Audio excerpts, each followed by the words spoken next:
የመጽሐፍ ቅዱሳችን የመጀመሪያ ክፍል ዘፍጥረት ጄኔሲስ ወይም ጄኔሲስ ተብሎ ተሰየመ ነው። ምን ይያልን ነው? ማቴዎስ ይህ ክፍል የኢየሱስ ክርስቶስ ጄኔሲስ ነው፣ ዘፍጥረት ነው፣ የኢየሱስ ክርስቶስ መነሻው ነው ያለን። ማቴዎስ ከ12ቱ ከጌታ ከኢየሱስ ክርስቶስ ደቀ መዛሙርት መካከል አንዱ ነው። ይህንን ታሪክ ይህንን ትርክት ፊት ለፊት ነው የተመለከተው። እሱ አይ ዊትነስ ነው፣ ያየውን የዳሰሰውን ከ2000 ዓመት በፊት የሆነውን ከትቦ ጽፎ አስቀምጦልናል። ማቴዎስ አነሳሱ ጋር ስንመጣ በጣም የተከበረ ኦነረብል የሆነ ባክግራውንድ አልነበረው። ምንድነው የነበረው? ቀራጭ ነበር የነበረው።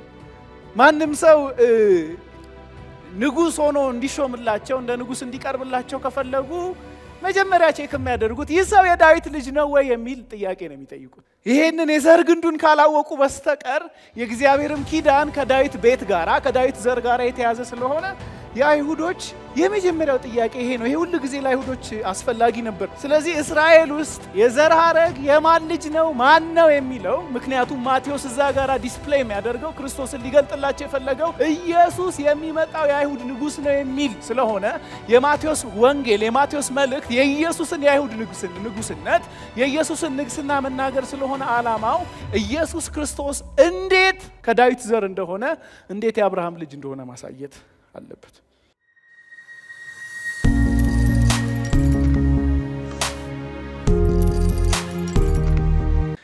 መጽሐፍ ቅዱስ የያዘን ሰዎች ማቴዎስ ወንጌል መጽሐፍ ምዕራፍ 1 ከቁጥር 1 ጀምሮ ቆመን እንደተለመደው የጌታን ቃል እናነብና ማቴዎስ ወንጌል ምዕራፍ 1 ከቁጥር 1 እስከ 6 ያለውን ክፍል አንብበን አጭር ጸሎት አድርገን ወደ እግዚአብሔር ቃል እንሄዳለን። የእግዚአብሔር ቃል እንደዚህ ይላል። የዳዊት ልጅ የአብርሃም ልጅ የኢየሱስ ክርስቶስ የትውልድ መጽሐፍ።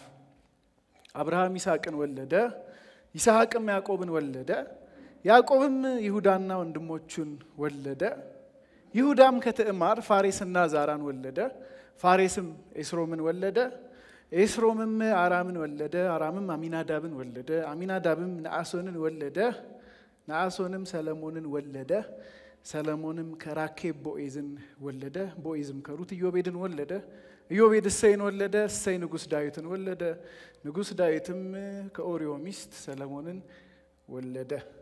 እንጸልይ። እግዚአብሔር አምላካችን ሆይ ስለዚህ ጊዜ ስለዚህ ሰዓት በማለዳ ጀምሮ ስላለው ድንቅ መገኘት እጅግ አድርገን እናመሰግንሃለን። ደግሞ ቅዱስ ቃልህን ከፍተነዋል። አንተ ፊት ሄልፕለስ ሆነን ምንም እርዳታ እንደሌለው ሰው ከቃልህ ውጪ ተስፋ እንደሌለው ሰው ይሄው ቅዱስ ቃልህን ከፍተነዋል። በጌታ በኢየሱስ ክርስቶስ ስም ተናገረን። ታንጀብል የሆነ ሁላችን የሚታወቀን የሚታይ የሚነካ የሚዳሰስ ያንተ መገኘት በመካከላችን ይሁን። እግዚአብሔር ሆይ እዚህ ቤት የገባን ሁላችን ደግሞ ስንወጣ በደስታ ወደ አንተ ተጠግተን አንተን የበለጠን አውቀን መውጣት እንድንችል ልመናችን ይሄ ነው። ቀርቶ ያለውን ጊዜያችንን ተረከብ በጌታ በኢየሱስ ክርስቶስ ስም አሜን። ያው የእግዚአብሔር ቃል ሐሙስ እየተማርን እንዳለ ነው። እስትንፋሰ እግዚአብሔር ነው። ነጥለን የምናወጣው የመጽሐፍ ቅዱስ ክፍል የለም። ሁሉ ለትምህርታችን ተጽፏል። በሁሉ ደግሞ የእግዚአብሔር አፍ የእግዚአብሔር እስትንፋስ የእግዚአብሔር አፍዮት አለ።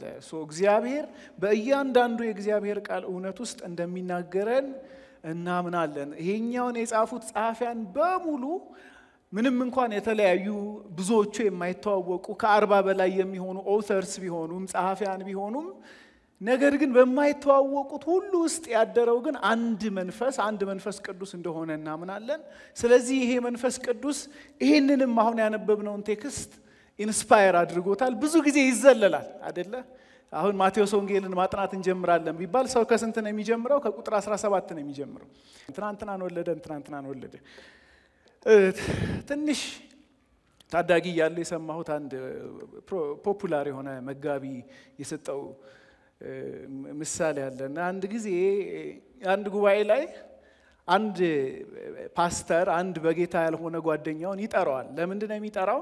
ጥሩ አድርጎ ስለሚሰብክና ጥሩ አድርጎ የእግዚአብሔርን ቃል ስለሚያስተላልፍ በእለቱ የተጋበዘው ሰው ይህ ሰው ደግሞ የእግዚአብሔርን ወንጌል ይሰማና ጌታን ይቀበላል በሚል ተስፋ ብዙዎቻችን እንደምናደርገው በጌታ ያልሆነ ጓደኛውን ይዞት መጣ ማለት ነው። ይዞት መጣ። መጋቢ ነው የዛች አጥቢያ። ከዛ በኋላ ያ ሰው አንድ ኢመርጀንሲ አጋጠመውና ያጥሩ አድርጎ የእግዚአብሔርን ቃል የሚሰብከው ሰው ቀረ። በጣም ሲቀር በቃ ግራ ተጋባ። ይሄ መጋቢ ምን ይሻላል ብለው ሲጨናነቁ አንድ እነሱ መካከል በድቁና የሚያገለግል ወንድም እኔ ጋራ መልእክት አለ፣ በቃ እኔ አገለግላለሁ፣ እኔ ሰብካለሁ አላቸው። በቃ ይሁን እሺ ብለው ሰጡት። ከዛ በኋላ ሁሉም ሰው ቁጭ አለ። መጽሐፍ ቅዱሱን መጽሐፈ ዜና ምዕራፍ 1 ላይ ከፈተ ማለት ነው። ከዛ ጀመረው ስብከቱን። ወገኖቼ ትናንትናን ወለደ፣ በዚህ ዓመተ ምህረት ሞተ፣ ክብር ለጌታ ይሁን። ወገኖቼ ትናንትናን ወለደ፣ በዚህ ዓመቱ ሞተ፣ ክብር ለጌታ ይሁን።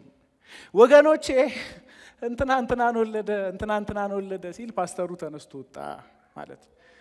ይህንንማ አላይም ብሎ ከዛ ከወር ምናምን በኋላ ያ ሰው በሩቅ ፓስተር ብሎ ጠራ። ከዛ እንዳያዩ እየተደበቀ ዞር ብሎ መጣና በጀርባ አገኘውና ፓስተር ጌታን ተቀበልኩ እኮ አለው። መቼ? አይ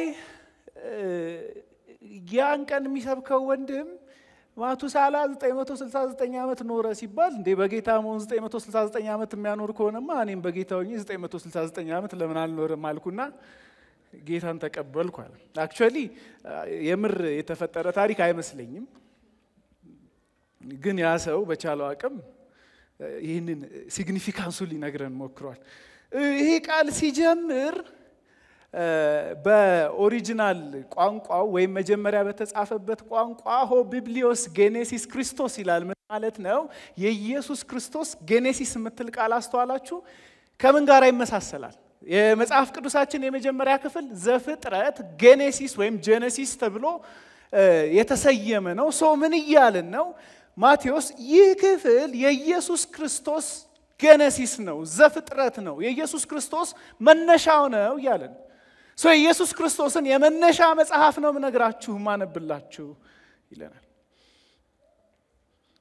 እንግዲህ የአራቱን የወንጌል መልእክታት ስንመለከት ያለው ወንጌል አንድ ነው፣ ያለው ክርስቶስ አንድ ነው። የተተረከው ታሪክ አራት አይነት በሆነ መልኩ ቀርቦልናል። ምንድነው ልዩነታቸው? የአንዱ ክርስቶስ ከአራት የተለያዩ ጸሐፊያን ፐርስፔክቲቭ ለአራት የተለያዩ ተቀባዮች የተጻፈ መጽሐፍ ነው። ስለዚህ ዮሐንስ ወንጌልን ስንመለከት በተለይ ኤፌሶን አካባቢ የሚኖሩ የግሪክ ቋንቋና ፍልስፍና ብዙም ባዕድ ያልነበረባቸው ለነሱ የተጻፈ መጽሐፍ ነው። ስለዚህ ሲጀምር ጅማሬው በደንብ የነሱን ጆሮ የሚይዝ አንድ ቃል በመጠቀም ነው ሐዋርያ ዮሐንስ የሚጀምረው። በመጀመሪያ ቃል ነበረ ኦር ሎጎስ ነበር። ቃል ነበረ ብሎ የሚጀምረው ለምንድነው? ይሄ ቃል የሚለው ተርም ለነዚህ ኦዲየንሶች ለነዚህ ክርስቲያኖች በኤፌሶን አካባቢ ላሉ አማኛን እንግዳ አይደለም። ሉቃስ ጋር ስንመጣ አንድ ምናልባትም የመንግስት ባለስልጣን ወይም በአካባቢው በማህበረሰቡ የተከበረ ስፍራ ላለው ቴዎፍሎስ ለተባለ የግሪክ ሰው የተጻፈ ነው። ግን ያ የክርስቶስ ታሪክ ነው። ሉቃስ አይዊትነስ አልነበረም። ነገር ግን አይተው ከመሰከሩ ሰዎች ያሰባሰበውንና በጤናማነት ያጠናቀረውን ዘገባ ታሪካዊ ዘገባ አቅርቦልን። ማርቆስ ጋር ስንመጣ ደግሞ ማርቆስ ለሮማ አማኞች ሐዋርያው ጴጥሮስ የክርስቶስን ወንጌል ሲናገር ያንን እንደጻፈው ነው የሚታመነው። ስለዚህ አንዱ ወንጌል የተለያዩ አይነት ተናጋሪዎች ወይም የወንጌል መልእክተኞች ለተለያዩ አይነት አድማጮች የጻፏቸው መጽሐፍት ናቸው እንጂ አራት ወንጌላት የሉንም። አንድ ወንጌል ነው ያለን። ያንን ወንጌል አራት ጸሐፊያን ግን ጽፈውልናል። ከነሱ መካከል አንዱ ሌዊ ማቴዎስ ነው። አሁን ያነበብነውን ክፍል የጻፈው ማለት ነው። ማቴዎስ ከ12ቱ ከጌታ ከኢየሱስ ክርስቶስ ደቀ መዛሙርት መካከል አንዱ ነው። ይህንን ታሪክ ይህንን ትርክት ፊት ለፊት ነው የተመለከተው። እሱ አይ ዊትነስ ነው። ያየውን የዳሰሰውን ከ2000 ዓመት በፊት የሆነውን ከትቦ ጽፎ አስቀምጦልናል። እና ማቴዎስ አነሳሱ ጋር ስንመጣ በጣም የተከበረ ኦነረብል የሆነ ባክግራውንድ አልነበረው። ምንድነው የነበረው? ቀራጭ ነበር የነበረው። እንግዲህ በዛ ዘመን በነበሩት አገልጋዮች ወይም ካህናት ወይም ሌዋውያን ቀራጭነት ማለት ከሃዲነት ማለት ነው። አንድ ሰው ቀራጭ ከሆነ አይከበርም። አንድ ሰው ቀራጭ ከሆነ ሪስፔክት አይደረግም። አንድ ሰው ቀራጭ ከሆነ እጁን እንኳን አይጨብጡትም፣ በመቅደስ መግባት አይችልም፣ በመቅደስ እንዳይገባ ይከለከል ነበር። ስለዚህ ከዚህ ውስጥ በመቅረጫው ቁጭ ብሎ ካለበት ሄደና ተከተለኝ አለው። ማቴዎስ ተነሳና ተከተለው። ከተከተለው በኋላ በቤቱ ትልቅ ግብዣ አደረገለት። ኢቭን ያ ግብዣ ራሱ ስክሩትኒ ውስጥ ነበረ። ወደ ጌታችን ኢየሱስ ክርስቶስ አንዳንድ ጻፎችና ፈሪሳውያን መጥተው ከኃጢአተኞች ጋር ስለምን ትበላለህ ብለውት ነበር። ስለዚህ ይሄንን ወንጌል የጻፈው ማቴዎስ፣ ዮሐንስ ለኤፌሶን አካባቢ ላሉ ምዕመናን እንደጻፈው፣ ወይም ማርቆስ ጴጥሮስ ለሮም ሰዎች የሚናገረውን መልእክት አጠናቅሮ እንደጻፈው፣ ወይም ሉቃስ ቴዎፍሎስ ለተባለ አንድ የተከበረ ሰው እንደጻፈው፣ ማቴዎስ ደግሞ ወደ ክርስትና ለመጡ ለአይሁድ የጻፈው መጽሐፍ ነው ተብሎ ይታመናል። ስለዚህ ይሄንን ስንመለከት የማቴዎስ አጻጻፍ የበለጠ ግልጥ ይሆንልናል ማለት ነው። ለምን በተደጋጋሚ እንዲህ የተባለው ቃል ይፈጸም ዘንድ እያለ ከየትኛውም ወንጌላት በበለጠ ከአራቱም የወንጌል መልእክቶች የበለጠ የብሉይ ኪዳን ጥቅሶች የምታገኙት የማቴዎስ ወንጌል መጽሐፍ ላይ ነው። ስለዚህ ለማን የጻፈው? ለአይሁድ የጻፈው መጽሐፍ ነው ማለት ነው። ስለዚህ ይህንን መጽሐፍ ሲጀምር ልክ እንደ ዮሐንስ በመጀመሪያ ቃል ነበረ ብሎ አይደለም። ይህንን መጽሐፍ ሲጀምር ልክ እንደ ሉቃስ የከበርክ ቴዎፍሎስ ሆይ ብሎ አልጀመረም። ወይም ደግሞ በቀጥታ ማርቆስ እንዳደረገው የክርስቶስ ኢየሱስ ወንጌል ብሎ ቀጥታ ወደ ስብከቱ ወደ መልእክቱ አልገባም። ይልቅ መጀመሪያ ላይ ለ17 ቁጥሮች ያህል ጂኒያሎጂ አለው ማለት ነው። አሁን ያነበብነውን ወለደ እናነባዋለን ማለት ነው። እነኚህ ሲዝናት ሁላችንም እንደምናውቀው በቤተ ክርስቲያናችን ራሳችንን ቀጥሎ ለሚመጣው ለሌንት ሲዝን ወይም ለሕማማት ሳምንት፣ ከዛ ደግሞ ከሱ በኋላ ላለው ለጌታችን ለኢየሱስ ክርስቶስ ለስቅለትና ለትንሣኤ በዓል የምንዘጋጅበት ስለሆነ በጣም የበለጠ ልቤንም የያዘው ጌታም ያከበደው ብዬ የማምነውን ክፍል ነው ዛሬ ማካፈላችሁ ማለት ነው። እንግዲህ ይህንን የወንጌል መልእክት ለሚቀበሉ ለአይሁድ እንደ ዘር ሐረግ እንደ ጂኒያሎጂ እጅግ አስፈላጊ ነገር የለም ማለት። በመጀመሪያ አይሁዶች ዘርን በተመለከተ በጣም ሲሪየስ ናቸው። ማንም ሰው ንጉስ ሆኖ እንዲሾምላቸው እንደ ንጉስ እንዲቀርብላቸው ከፈለጉ መጀመሪያ ቼክ የሚያደርጉት ይህ ሰው የዳዊት ልጅ ነው ወይ የሚል ጥያቄ ነው የሚጠይቁት። ይሄንን የዘር ግንዱን ካላወቁ በስተቀር የእግዚአብሔርም ኪዳን ከዳዊት ቤት ጋራ ከዳዊት ዘር ጋራ የተያዘ ስለሆነ የአይሁዶች የመጀመሪያው ጥያቄ ይሄ ነው። ይሄ ሁሉ ጊዜ ለአይሁዶች አስፈላጊ ነበር። ግን ንግስና ጋር ብቻ ሳይሆን በሁሉም የአይሁድ የህይወት ደረጃዎች ዘር በጣም አስፈላጊ ነው፣ ወይም የዘር ግንድ በጣም አስፈላጊ ነበር። ለምሳሌ እስራኤል በእግዚአብሔር የተስፋ ቃል መሰረት ከግብፅ ሀገር ወጥተው ወደ ከነዓን በገቡ ጊዜ እያንዳንዱ የእስራኤል ህዝብ የሚያገኘው ቦታ፣ የሚኖርበት ስፍራ፣ ያለበት አካባቢ ጂኦግራፊው በዘር የተወሰነ ነበር። ስለዚህ የዮሴፍ ልጆች የምናሴና የኤፍሬም ነገድ የሆነ ቦታ ነው የሚቀመጡት። እነ ይሁዳ፣ እነ ሌዊ፣ እነ ስምዖን፣ እነ ይሳኮር እያንዳንዳቸው የተለያየ ስፍራ አላቸው። ስለዚህ እያንዳንዱ የዘር ግንዱን ቆጥሮ ነው ማለት ነው በዛ ስፍራ ላይ ይሰማራ የነበረው። ምን ያህል መሬት አገኛለሁ፣ የቱ ጋራ እኖራለሁ፣ ይሄ የሚወሰነው በዘር ሐረግ ነው። እንግዲህ የዳዊትንም ዘመን ስናስብ የዘር ሐረግ ለንግስና ብቻ ሳይሆን ለሌሎች ምክንያቶችም አስፈላጊ ነበር።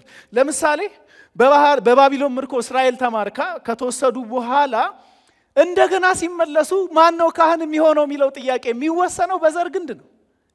ሌዊ ነው ካህን፣ የእግዚአብሔር ኪዳን ይሄ ነው። ከሌዊ ውጪ ታቦቱንም የመቅደስ ስርዓቱንም የሚነካ ካለ ፕሮባብሊ ኦዚያን እንደሆነው አይነት የእግዚአብሔር መቅሰፍት ሊደርስበት ይችላል። ስለዚህ እያንዳንዱ የእስራኤል ወርሺፕ፣ እያንዳንዱ የእስራኤላዊ አምልኮ፣ እያንዳንዱ የአይሁድ ወርሺፕ፣ የያህዌ አምልኮ የተያያዘው ከዘርና ከዘር ግንድ ነበር። ስለዚህ አይሁድ በተሰደዱበት ጊዜ እንኳን የዘር ግንዳቸውን ጠብቀዋል። ከሺህ ወይም ከ12 ከመቶ ዓመታት ምናምን በኋላ ራሱ ቼክ ስታረጉ ማን የማን ወገን እንደሆነ ማን ማንን እንደወለደ ዋች አውት ያደርጋሉ። እግዚአብሔርም ይሄንን ነግሯቸዋል ዘሁልቁ መጽሐፍ ምዕራፍ 22 ላይ የዘር ግንዳቸውን እንዲያውቁና እንዲይዙ። ያ ብቻ ሳይሆን አዲስ ኪዳን ጋር ስንመጣ ለምሳሌ ፊልጵስዩስ መጽሐፍ ምዕራፍ 3 ከቁጥር 5 ላይ ሐዋርያው ጳውሎስ ከዕብራዊም ዕብራዊ ነኝ ይልና ብንያማዊ ነኝ ይላል። ምን ማለት ነው? የዘር ግንዱን ያውቃል ማለት ነው። እሱም ቆጥሮ ከመቼ በኋላ ከሺህ ዓመታት ምናምን በኋላ ማለት ነው። ስለዚህ እስራኤል ውስጥ የዘር ሐረግ የማን ልጅ ነው ማን ነው የሚለው ምክንያቱም ማቴዎስ እዛ ጋር ዲስፕሌይ የሚያደርገው ክርስቶስን ሊገልጥላቸው የፈለገው ኢየሱስ የሚመጣው የአይሁድ ንጉስ ነው የሚል ስለሆነ የማቴዎስ ወንጌል የማቴዎስ መልእክት የኢየሱስን የአይሁድ ንጉስነት የኢየሱስን ንግስና መናገር ስለሆነ ዓላማው ቀድሞ ማቴዎስ የአድማጮቹን ጆሮ ማግኘት ከፈለገ ኢየሱስ ክርስቶስ እንዴት ከዳዊት ዘር እንደሆነ እንዴት የአብርሃም ልጅ እንደሆነ ማሳየት አለበት። ስለዚህ he setting the stage የቀረውን መልእክት ከመናገሩ በፊት መድረኩን እያመቻቸ ነው ማለት ነው። ኦኬ ይሄ ነው ጂኒያሎጂ ይሄ ነው የዘር ሐረጉ ብሎ ለመናገር መድረኩን እያመቻቸ ነው። ስለዚህ ሲጀምር ቁጥር 1 ላይ የዳዊት ልጅ ይላል። ኢየሱስ የዳዊት ልጅ ነው።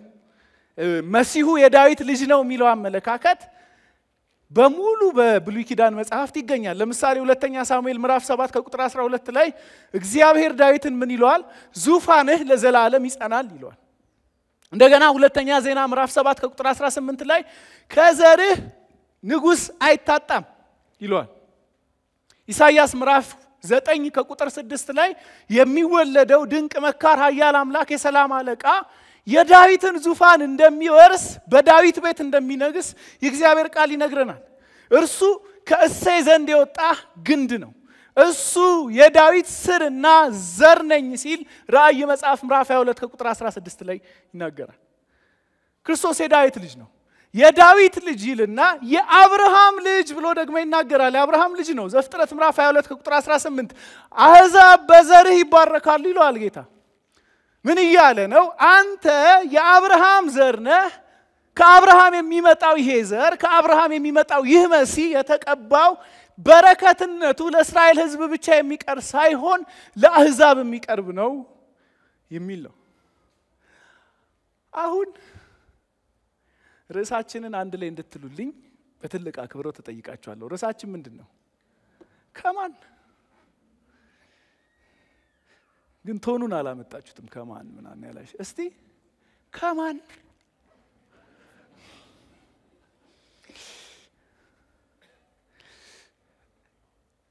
እስራኤላውያን የዘር ሐረግ ሲጽፉ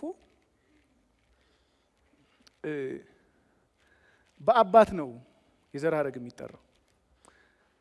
ለምሳሌ አዳም ሴቶች ልጆች እንደነበሩት ይነግረናል ዘፍጥረት ላይ። አንዳቸውንም አናቃቸው። የሚያቃቸው ካለ ለየት ያለ የትንቢት ስጦታ አለው ማለት ነው። ግን አናቃቸው ማናቸውንም። ግን ወንዶችና ሴቶች ልጆች ነበሩት ተብሎ ተጽፏል።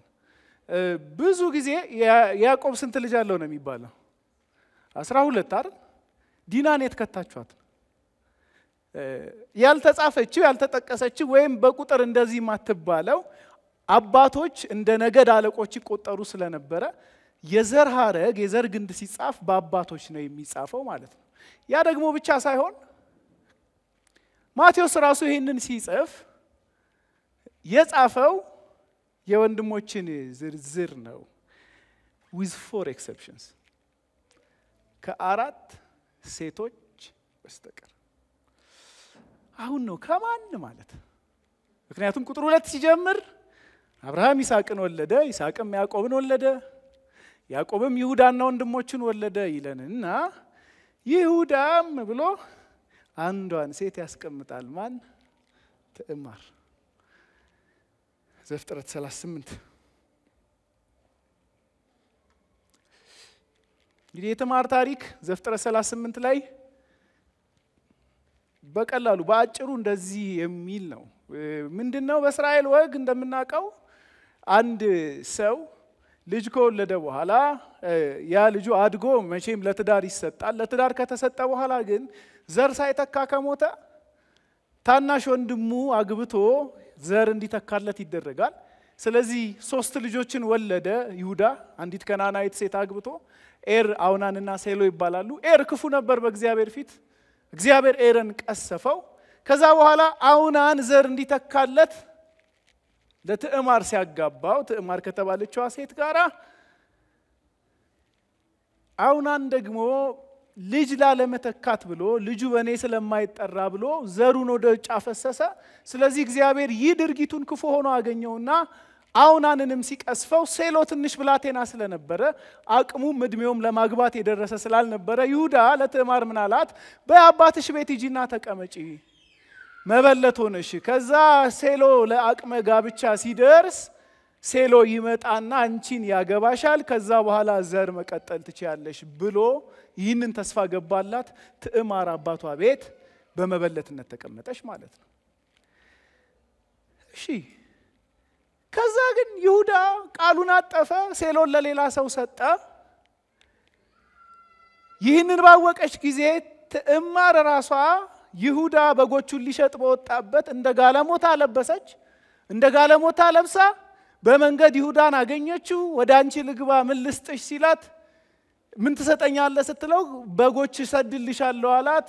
አሁን የለም ታዲያ እንዴት ነው የምትሰድልኝ ስትለው አምባር በትርና የሱን ከረጢት አንድ ላይ ሰጣት። ከዛ በኋላ ያንን እንደ መያዣ ይዛ ቁጭ ብላ ባለችበት ይሁዳ ጆሮ ላይ አንድ ከባድ ዜና መጣ። አማቴ ትዕማር ሴሰነች ነው የሚለው ዛጋ። ከዛ አቤት ፍርድ ግን እንዴት ቀላል አቀባበለ ወንድም ይሁዳ። ከ6 ወር በፊት እኮ በጣም ሰላማዊ ህይወት ያሳለፈ ሰው ነው የሚመስለው አይደል? ምን አለ? አውጣት በእሳት ትቃጠል። ከዛ ግን አንድ ምለው ነገር አለ አለች እቺ ከነዓናዊት ሴት። አንድ ምለው ነገር አለ፣ ያረገዝኩት ይሄንን ለሰጠኝ ሰው ነው ብላ የይሁዳን አምባርና በትር ስትሰጥ ይሁዳ እሷ እውነተኛ ሆና ተገኘች አለ። ያረገዘችው መንታ ሆኖ ተገኘ። ፋሬስና ዛራ ነበሩ።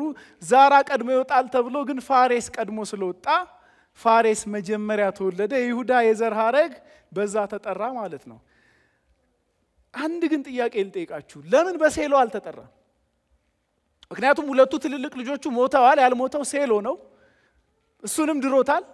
ለምን የክርስቶስ ኢየሱስ የዘር ሐረግ በዛ አልቀጠለም? አማራጭ ስለሌለው። ይሄኔ ነው ከማን ማለት እንቀጥል። ፋሬስ ኤስሮምን ወለደ፣ ኤስሮምም አራምን ወለደ፣ አራምም አሚናዳብን ወለደ፣ አሚናዳብም ነአሶንን ወለደ፣ ነአሶንም ሰልሞንን ወለደ፣ ሰልሞንም ከረአብ ወይም የድሮ ትርጉም ከራኬብ ቦዔዝን ወለደ ይላል። አሁንም ከማ ኢያሱ መጽሐፍ ምዕራፍ 2 ኢያሱ መጽሐፍ ምዕራፍ 2 ይሄ ታሪክ እንግዲህ እስራኤል የመወረስ ታሪክ ነው። ከሙሴ የተቀበለውን ኢያሱ ቀጥሏል። ከቀጠለ በኋላ ምን አደረገ? ኢያሪኮ ከተማ ሊገቡ ስለነበረ እስቲቺን ምድር ግቡና ሰልዩ ብሎ 2 ሰላዮችን ላከ። እነዚህ 2 ሰላዮች ምድሪቱን ሲሰልሉ ከቆዩ በኋላ ረአብ ቤት ገቡ እና ረአብ ቤት ሲገቡ ታላቅ ሰላዮች ምናምን ብላ የተቀበላቻቸው አይመስለኝም። ከስተመሮች መጡ ብላ ይመስለኛል። ምክንያቱም ስራዋ ጋለሞታነት ነው። ስለዚህ እዚች ጋለሞታ ቤት ሲገቡ ማንነታቸውን ስታቅ እየተፈለጉ እንደሆነ ስታቅ አንድ የእምነት ስቴትመንት ተናገረች። በዛም ለኛ የእምነት ምሳሌ ሆነች። ዕብራውያን መጽሐፍ ምዕራፍ 11 ላይ የእናንተ አምላክ ያህዌ እግዚአብሔር እንደሆነ አምናለሁ፣ የአጋግንና ሴዎንን እግዚአብሔር እንዴት እንዳደረጋቸው አይቻለሁ። ስለዚህ እባካችሁ መተማመኛ ስጡኝ፣ እኔን እናንተን አስጠልዬ ሳላስይዛችሁ ሳላስመታችሁ እንዳስመለጥኳችሁ ሕዝቤ ቤቴ የአባቴ ቤት እንዳይጠፋ መተማመኛ ስጡኝ ብላ ጠየቀቻቸው። እነሱም እኛ ከተማይቱን በያዝንና በከበብን ጊዜ ቀይ ጨርቅ አንጠልጥይ፣ ያችን ቀይ ጨርቅ ካየን የረአብ ቤት ነው ብለን ያንን ቤት አንነካም አሏት። የተስፋ ቃላቸውን ፈጸሙ። ያ ግን ብቻ ሳይሆን ረአብ ከእስራኤል ሕዝብ ጋር ተቀላቅላ ገባች። በዛ መካከል ሰልሞን የሚባል አንድ ጎረምሳ ጋር ቦዔዝ የሚባል ልጅ ወለዱ ማለት ነው። እንቀጥል። ቦዔዝም ከማ በሉልኛ ከሩት። ይሄ ደግሞ አንድ ሙሉ መጽሐፍ የወጣው ታሪክ ነው ብሉይ ኪዳን ላይ ከሩት ሙሉ መጽሐፍ የወጣው ታሪክ ነው። እንግዲህ የሩት መጽሐፍ እግዚአብሔር ምን ያህል ከደረቀ ከተበተነ ነገር ውስጥ መልካም ነገርን ማውጣት እንደሚችል የሚተርክ የእግዚአብሔር አሰራር ያለበት መጽሐፍ ነው። ግን የሩት መጽሐፍ ሲጀምር ከአመጽ ነው የሚጀምረው። ለምን እንደዛ እንዳልኩኝ እነግራችኋለሁ። አቢሜሌክ የተባለው ሰውዬ ኑሃሚን የተባለችውን ሚስቱንና መሃሎንና ኬሊዮን የተባሉ ሁለት ልጆቹን ይዞ በእስራኤል ይኖር ነበር በቤተልሔም። ከዛ ግን በእስራኤል ረሃብ ሆነ። ነገር ግን በሕግ መጽሐፍት እንደምናነበው እዛች ምድር ላይ ረሃብ መጣ ማለት ህዝቡ ጋር አመጽ አለ ማለት ነው። ህዝቡ ጋር ችግር አለ ማለት ነው። ስለዚህ እግዚአብሔር ህዝቡን ረሃብ ሲነሳ፣ ድርቅ ሲመጣ፣ አንበጣን ሲያዝዝ እግዚአብሔር ህዝቡን ምን ብሎ ነው የነገራቸው? አገር ጥላችሁ ጥፉ ብሎ አላላቸው።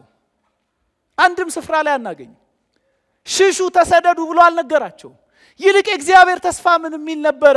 ብትመለሱ፣ ከክፉ መንገዳችሁ ብትመለሱ ምድራችሁን ፈውሳለሁ የሚል ተስፋ ስላለው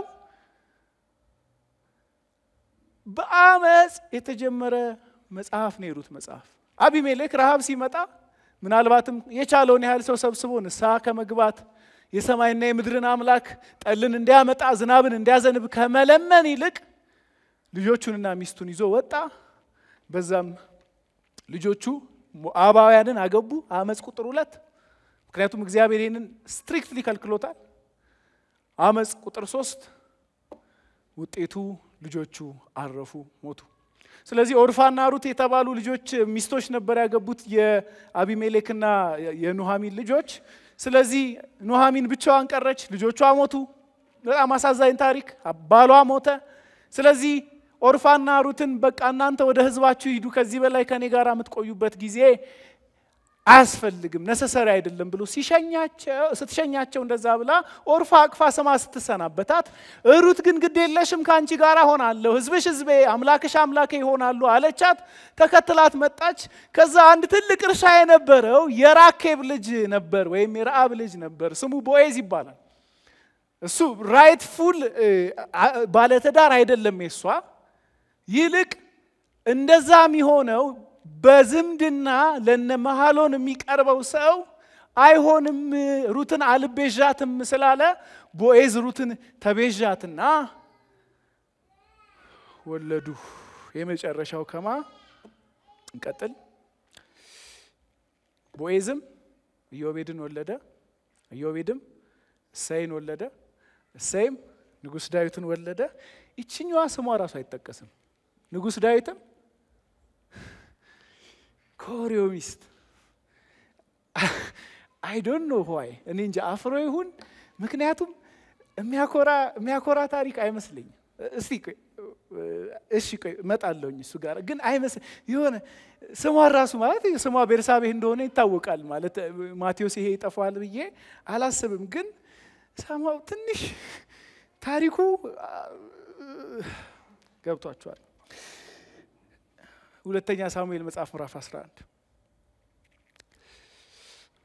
ይሄም የሰልፍ ጊዜ ነበር። ንጉሥ ዳዊት ራሱ ሰልፍ በመውጣቱ ፈንታ ኢዮአብንና የተለያዩ ጦር አለቆቹን ልኮ ሰልፍ ወጥተው ነበር። የጸደይ ወራት ነበር። ነገስታት ለሰልፍ ይወጡ ነበር። እሱ ግን በቤቱ ቀርቶ ነበር። በቤቱ ሰገነት ሲመላለስ አንዲት ሴት ስትታጠብ ተመለከተ። ከዛ በኋላ የተፈጠረውን ታሪክ የምታውቁት ነው። ዳዊት በጣም ፓወርፉል ንጉሥ ነበር። ልኮ አስመጣት። አርግዣለሁ ብላ ላከች። ከዛ የአመጽ ጥግ ሰራ አይደል ዳዊት። ከኦሪዮን ያረገዘችው እንዲባል ኦሪዮን ከሰልፍ ግንባር አስጠራው፣ ምግብ አበላው፣ አጠጣው። ከዛ ሚስት ጋር ግባ ሲለው ያባት የንጉሥ ሰራዊትና ወታደሮች በሜዳ እያደሩ እኔ ቤቴ ገብቼ አልተኛም ብሎ መንገድ ዳር ከቤተ መንግስት ጠባቂዎች ጋር አደረ። ሁለት ጊዜ ያንን ሲያደርግ በቃ ያለው አማራጭ ማስገደል ነው ተባለ። ስለዚህ ደብዳቤ ሰጥቶት የሞቱን ደብዳቤ ይዞ ወደ ኢዮአብ ሄደ። ኢዮአብም የተፋፋመበት የሰልፍ ግንባር ላይ ኦሪዮንን አስጠጋው። ኦሪዮን በዛ ስፍራ ሞተ። ኦሪዮን መሞቱን ስትሰማ ቤርሳቤህ እጅግ አለቀሰችለትና ቁጭ አለች አይልም። ዳዊት ጋር መጣች፣ ሚስቱ ሆነች። እንግዲህ እመጣለሁ። ይሄ ማለት አፕሩቭድ ነው ማለት አይደለም በእግዚአብሔር። ምክንያቱም ምዕራፍ 11 መጨረሻው ይህ የዳዊት ድርጊት እግዚአብሔርን ደስ አላሰኘውም ይላል። አመጽ፣ ክፋት። ስለዚህ ያንን የተወለደው ልጅ እግዚአብሔር ቀሰፈው። በዳዊት ጾምና ጸሎት አልተመለሰም። ዳዊት ነብይ ያስፈልገው ነበር ይሄንን የራሱን ብላይንድ ሳይድ ለመመልከት። ራሱ እንደበደለ በጥበብ ነው ነብዩ ናታን የነገረው። ከዛ በኋላ ቤርሳቤ ሚስትነቷ ቀጠለ። ከዛ ከሞተው ልጅ በኋላ አንድ ልጅ ወለደች። ያ ልጅ ሰለሞን ተብሎ ተጠራ። በነገራችን ላይ ዳዊት ብዙ ልጆች አሉት። ብዙ ልጆች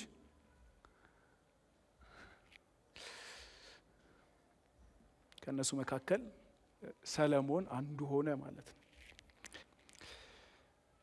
ምንድነው እነዚህን አራት ሴቶች ልዩ የሚያደርጋቸው?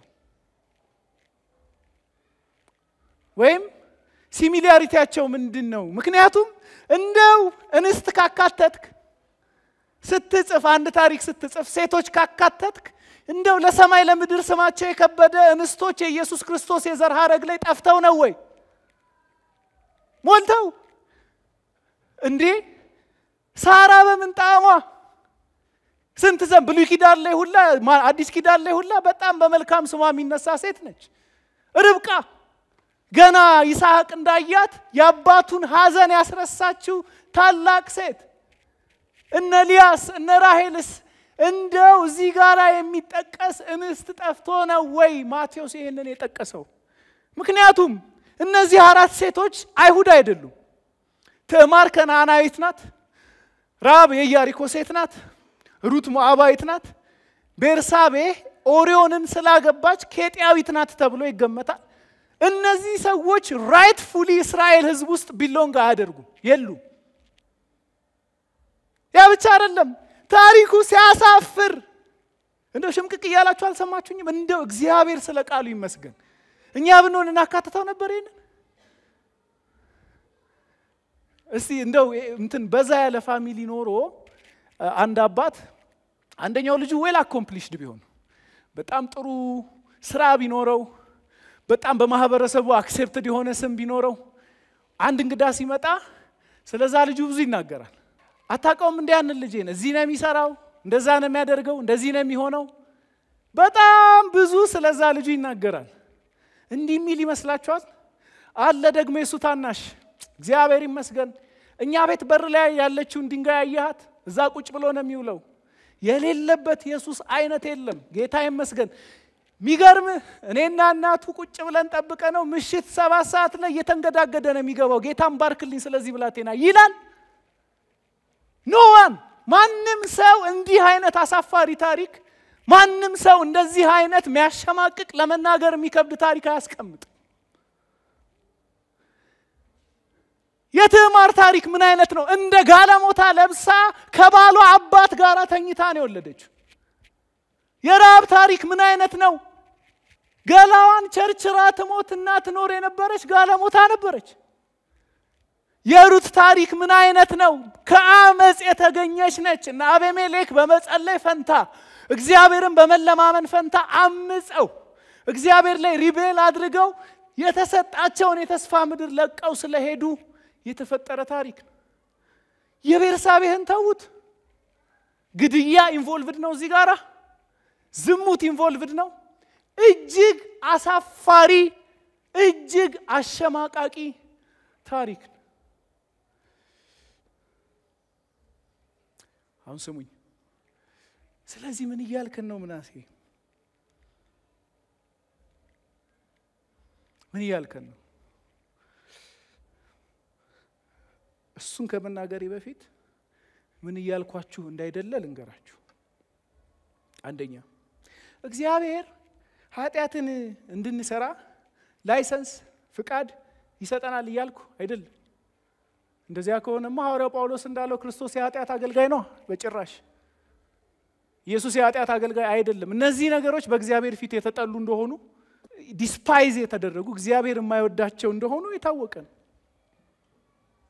እግዚአብሔር የትኛውም ቦታ ላይ ህዝቡን ሲቀድስ እንጂ ህዝቡን ኃጢአት ሲያሰራ እንመለከትም። የትኛውም ስፍራ ላይ እግዚአብሔር ህዝቡን ሲለውጥ እንጂ የህዝቡን ኃጢአት የተሞላበት ላይፍ ስታይል ኢንዶርስ ሲያደርግ አይተነው አናውቅም። ስለዚህ ሚስ አንደርስታንድ እንድታረጉኝ እግዚአብሔር ለኃጢአት ላይሰንስ ይሰጣል እያልኩኝ አይደለም። ሁለተኛ እነዚህ ኃጢአቶች ትክክል ናቸው እያልኩኝ አይደለም ትክክልም እንዳልሆነ እዛ ጋር ያሉት ሞራል ሎውስ በደንብ አድርገው ያሳዩናል ይሁዳ የሚያውቀው የአባቴ እናቱ ህግ ስለነበረ እቺ ሴት ከሰሰነች ትወገር ብሏል በሳት ተቃጠል ብሏል እግዚአብሔር ደስተኛ ለመሆኑን በዳዊት ድርጊት በቤርሳቤ ድርጊት ነብዩ ናታንን ልኮ የወለዱትን ልጅ ቀስፎ እግዚአብሔር ምን ያህል ያንን ድርጊት እንደሚጠላው አስቀምጧል ስለዚህ ምን ይያልኩ አይደለም አንደኛ ኃጢአት እንድንሰራ እግዚአብሔር ፍቃድ ይሰጠናል ይያልኩ አይደለም ሁለተኛ እነዚህ ኃጢአቶች ትክክል ናቸው ስለዚህ እግዚአብሔር ኢንዶርስ አድርጓቸዋል ይያልኩኝም አይደለም ታዲያ ምን ይያልን ነው ለምን እነሱን ሰው ጠፋ ሚካተት ታሪክ ጠፋ እናቶች ጠፉ ዋይናት ርብቃ ለምን ሳራን አልሆነም ለምን እንዲህ የተዋረደ እንዲህ የሚያሳፍር ለመግለጽ የሚከብር ታሪክ ተጠቀሰ እንደው እሱም ቢቀር ከእንትና እያለ እነዚህን ቢሎንግ አያደርጉም ተብለው የሚታሰቡ ምናልባትም በእስራኤል አንደበት በጣም እጅባፍ የሚያስጭን ስራን የሰሩ እንደ ክፉ የሚቆጠሩ ነገር ግን የክርስቶስ ኢየሱስ ታሪክ አካላት የሆኑ ሰዎችን ለምን አካተታቸው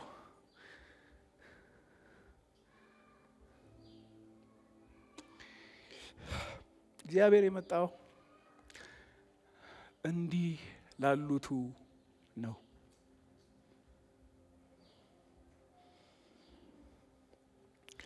እግዚአብሔር የፍቅሩ ጉልበት ሊወደዱ የሚገባቸውን ሰዎች በመውደድ አይታይ የእግዚአብሔር የጸጋው ጉልበት አቅም ባላቸው ሰዎች አይደለም የሚገለጠው የእግዚአብሔር የፍቅሩ ጉልበት የእግዚአብሔር የመጥራቱ ጉልበት የእግዚአብሔር ምርጫ 1 2 3 4 ብለን ጽፈን ባሟላናቸው ኮንዲሽኖች ላይ የተመሰረተ አይደለም በሱ ቢሆን አይሁዳውያን አይደሉም በሱ ቢሆን ጽድት ያለ የቅድስና ላይፍ ስታይል የላቸው በሱ ቢሆን እነዚህ ብቁ ተብለው ይሆናሉ ተብለው የሚጠሩ ሰዎች አይደሉም ነገር ግን እግዚአብሔር ልጁን ሲልክ በሴሎ በኩል ሌላ ግንድ ፈጥሮ መምጣት እየቻለ መዓት አማራጭ ያለው ማህፀን የሚከፍት እሱ የሚዘጋ እሱ ስለሆነ ልጅ የሚሰጥ እሱ ልጅ የሚነሳ የሚከለክል እሱ ስለሆነ በፈቃዱ ማህፀንን ስለሚዘጋ ስለሚከፍት በፈቃዱ ልጅን ስለሚሰጥ ልጅን ስለሚወስድ ሉዓላዊ ስለሆነ ሶቨሪን ስለሆነ እግዚአብሔር ሌላ አጀንዳና ዓላማ ባይኖረው ኖሮ በእነዚህ ሰዎች በኩል አይመጣም ነበር ግን ልጁን ሲልክ የተከበረ የሚመስል አማራጭ ይያለው የተከበረ የሚመስል መንገድ ይያለው የተከበረ የሚመስል ጎዳና ይያለው እንደዚህ ያሉ ኃጢያተኞችን ተጠቀም እንደዚህ ያሉ ብቁ ያልሆኑ ሰዎችን ተጠቀም አንደኛ ቆሮንቶስ ምዕራፍ 1 ከቁጥር 26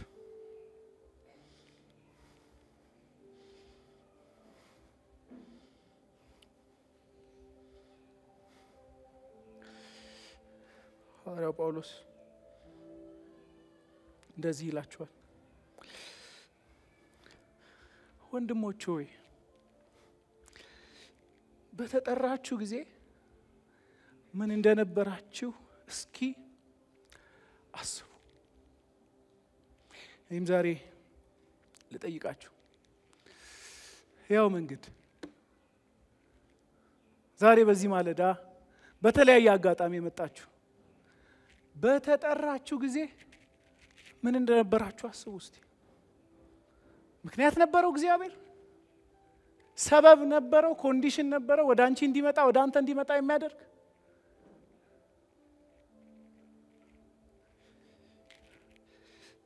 የሰው መስፈርት እኮ የሚደረድራቸው ብዙ አሉ አዋቂዎች ብዙ አሉ ጠቢባን እናንተ ግን እንደዛ አልነበራችሁ የሚላቸው አለ ቆሮንቶስ ሰዎች ነበርን እኛ እንደዛ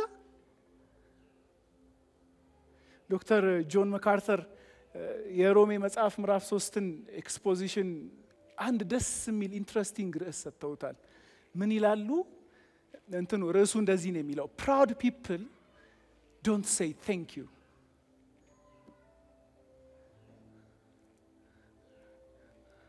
ሻው ሁለት ሰዎች ላምጣላችሁ አንድ ተማሪና ሼክ መሐመድ ሁሴን አሊ አላሙዲን ለሁለቱም 1000 ብር ብልክላቸው ምላሻቸው አንድ አይነት ነው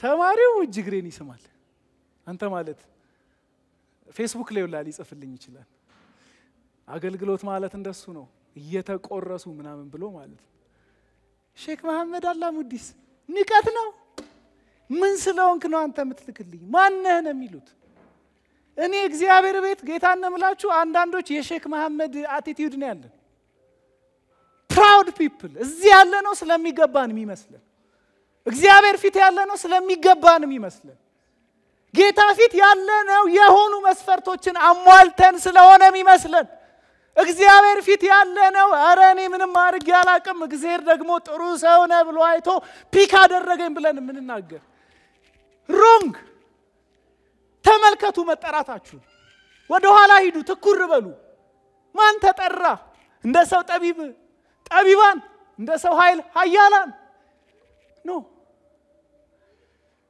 እግዚአብሔር ግን ያለምን ጠቢብ ያሳፍር ዘንድ ያለምን መልካም ሰዎች ያሳፍር ዘንድ ያለምን ቸር ሰዎች ያሳፍር ዘንድ በራሳቸው የሚመኩትን ያሳፍር ዘንድ እንደኔና እንደናንተ ያለ ኃጢያተኛ ሰው መረጠ ለጊዜ ፌሎሺፕ ያለው አንዲት ልጅ እኔ የሚገርመኝ እግዚአብሔር እንደው ካልጠፋ ሰው አንተን የዚህ ህብረት መሪ እንድትሆን መምረጡ ነው አለችኝ በእውነት እኔንም የሚገርመኝ እሱ ነው አልኳት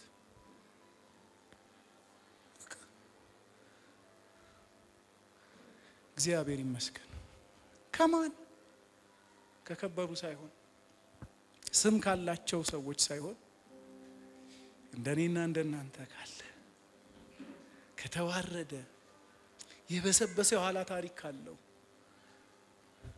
ከእንደዛ አይነቱ ሰው ጋራ እግዚአብሔር ራሱን አይደንቲፋይ ማድረግ መረጠ እግዚአብሔር ራሱን መጥራት መረጠ ህዝብ ተብሎ ለመጠራት እግዚአብሔር የኛን የኋላ ታሪክ ቆጥሮ ሳይሆን በምህረቱ ባለጠጋ ስለሆነ ወደኛ መጣ ህዝብ ብሎ ሊጠራን አላፈረብንም አይገርማችሁም ከቁጣ ልጅ ከመቅጽበት ወደ ብርሃን ልጆች መቀየራችን እግዚአብሔር አባት ሆኖ ልጆቼ ብሎ ሊጠራን አለማፈሩ እግዚአብሔር ጸጋ ነው ቀጣይ ሳምንታትን ቀጣዩን ሲዝን ስናስብ እንደዚህ እናስብ እግዚአብሔር ቁሽሽ ያለው እኔና እናንተ መንደር መጥቷል እግዚአብሔር ዝቅ ያለው የተጨማለቀው የተበላሸው እኔና እናንተ መንደር መጣ እግዚአብሔር ጠራን ስሙን አኖረብን መንፈሱን ሰጠን ለወጠን ቀየረን ወደ ኋላ ዞረን ምናነሳ ይኋላ ታሪክ የለም ምንመካበት ምንኩራራበት ምናሳየው ሲቪ የለንም እግዚአብሔር ግን በልጁ በኢየሱስ ክርስቶስ አማካኝነት ይሄው ልጆቼ ብሎ ጠራን የጠፉ ሰዎችን የተበላሹ ሰዎችን ሲታዩ ዋጋ የሌላቸው በሰው ዘንድ ስታንዳርዳቸው ከፍ ያላለ ምናልባት እንደዚህ ቼታ አንተ ነህን ካልጠፋስ ምንባል የሚመካ በእግዚአብሔር ይመካ ትምክት በሱ